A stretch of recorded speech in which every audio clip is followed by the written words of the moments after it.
আমার কষ্ট লাগে মাননীয় প্রধানমন্ত্রীর জন্য। তার আশেপাশে কাদেরকে উনি বসিয়েছেন। কুমিল্লায় এসে এপিজেড দেন, ফরিদপুরে গিয়ে সয়াবিন তেল দেন, তিনি দিনাজপুরে গিয়ে আম উপহার দেন, সিলেটে গিয়ে 9.5 ঘন্টা উপহার দেন, সংসদে গিয়ে প্রাথমিক বিশ্ববিদ্যালয় উপহার দেন। আর কক্সবাজারে এসে বলেন যে বিরোধী দল এই বাজেটে মাদক এবং ধূমপান জাতীয় দ্রব্যের ট্যাক্স বাড়ানো হয়েছে বলে বিরোধী দল তার বিরুদ্ধে প্রতিবাদ করে মিছিল করেছে। মিথ্যা, ভুয়া।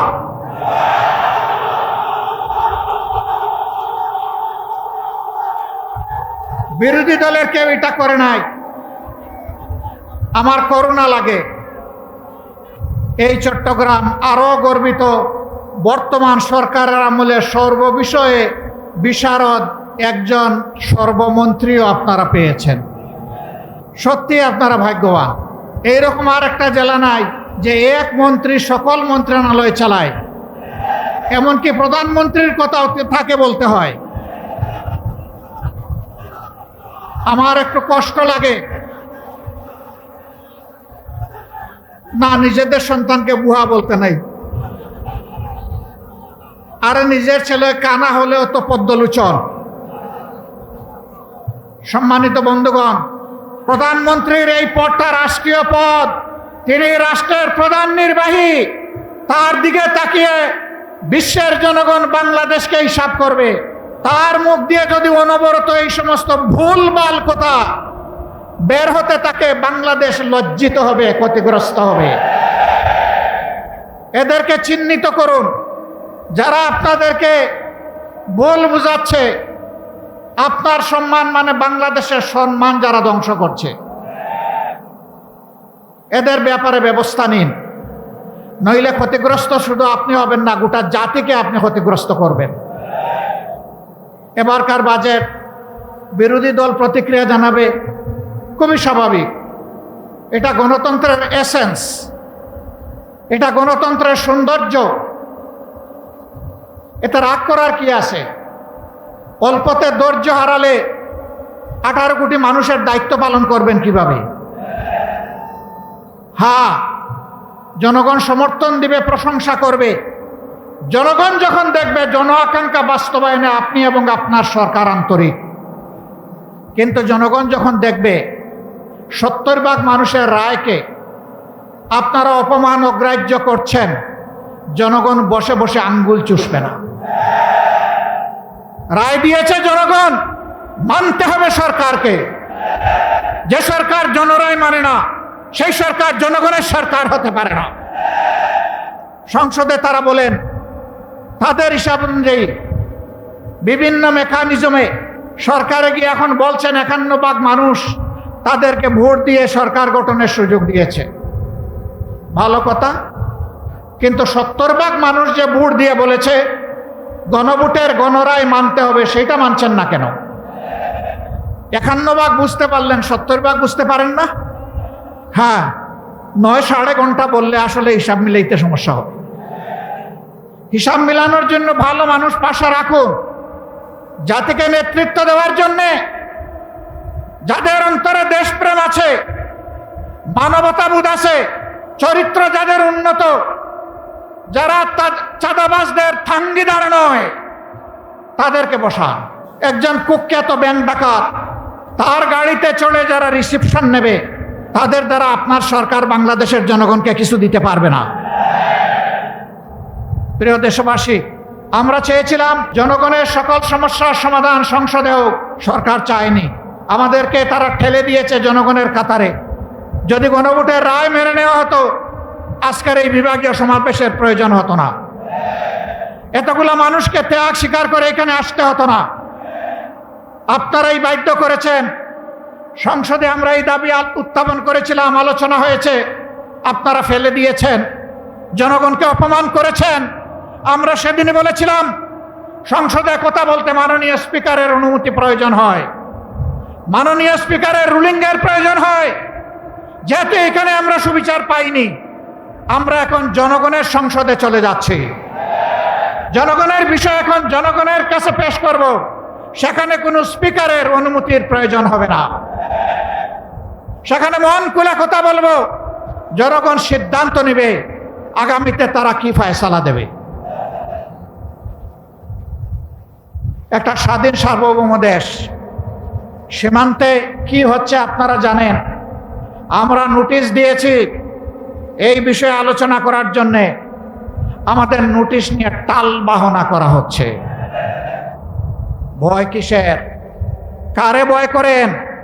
কারে খুশি করতে চান? কার হয়ে দেশ পরিচালনা করতে চান?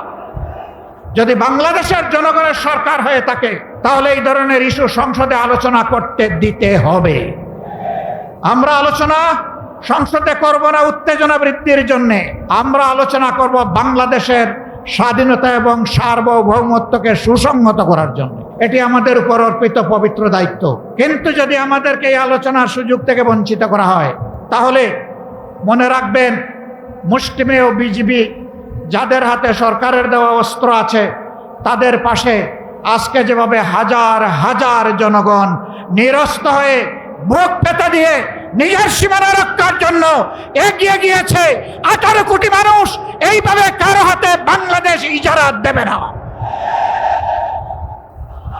এই 18 কোটি মানুষের 36 কোটি হাত বাংলাদেশকে পাহারা দিয়ে রাখবে ইনশাআল্লাহ। জাতির সাথে গাদ্দারি করে কেউ পার পাবে না। আমরাও গাদ্দারি করলে জাতি আমাদেরকেও ক্ষমা করবে না। আমরা জাতিকে কথা দিয়েছি, কথা দিচ্ছি, আমরা জাতির সাথে আমরা গাদ্দারি করব না ইনশাআল্লাহ। জীবনের বিনিময় হলেও আমাদের দেওয়া কথা আমরা রক্ষা করব। সম্মানিত বন্ধুগণ, জনগণ আশা করেছিল ইন্টারিম গভর্নমেন্টের পরে নির্বাচন হয়েছে, নির্বাচিত সরকার আসলে চাঁদাবাজি বন্ধ হবে। বাংলাদেশের কোনো জায়গায় চাঁদাবাজি বন্ধ হয় নাই, হয়তোবা চিটাগাঙ্গে বন্ধ হয়ে গেছে। চাঁদাবাজি এখানে চালু আছে। রেট কি বেড়েছে না কমেছে? এই চাঁদাবাজ কারা জনগণ কি জানে না? জনগণ কি চিনে না? মাননীয় প্রধানমন্ত্রী, চাঁদাবাজকে আপনি সামাল দিন। আপনি কথা দিয়েছিলেন আপনি ক্ষমতায় আসলে দুর্নীতির টুটি চেপে ধরবেন। আমরা দেখতে পাচ্ছি দুর্নীতিকে জাতীয়করণ করা হয়েছে। দুর্নীতি এবং চাঁদাবাজির বিরুদ্ধে কথা বললে কারো যদি মন খারাপ হয়, আমাদের করার কিছুই নাই, বলে যাচ্ছি, বলেই যাব। এবং শুধু বলার মধ্যেই আমরা ক্ষান্ত হব না, আমরা জনগণকে সাথে নিয়ে গণপ্রতিরোধ গড়ে তুলব ইনশাআল্লাহ। আপনারা তৈরি আছেন? আমাদের পরিষ্কার কথা, গণভোটের রায় বাস্তবায়ন করতে হবে। গণভোটের রায় বাস্তবায়ন করতে হবে। গণভোটের রায় বাস্তবায়ন করতে হবে। যদি না করেন তাহলে যেভাবে 96 সালে নিজেরাই শেষ পর্যন্ত কেয়ারটেকার সরকারের বিল নিজেরা এনে পাশ করতে বাধ্য হয়েছিলেন, এই রেফারেন্ডামও বাস্তবায়ন করতে আপনারা বাধ্য হবে। ভালোই ভালোই মেনে নিন, জনগণকে রাজপথে ঠেলে দিবেন না। আমরা শান্তিপূর্ণ গণতান্ত্রিক ধারায় থাকতে চাই, আমাদেরকে থাকতে দিন। আমাদেরকে সুড়সুড়ি দিবেন না। নতুন করে সুড়সুড়ি দেওয়ার কিছু নেই।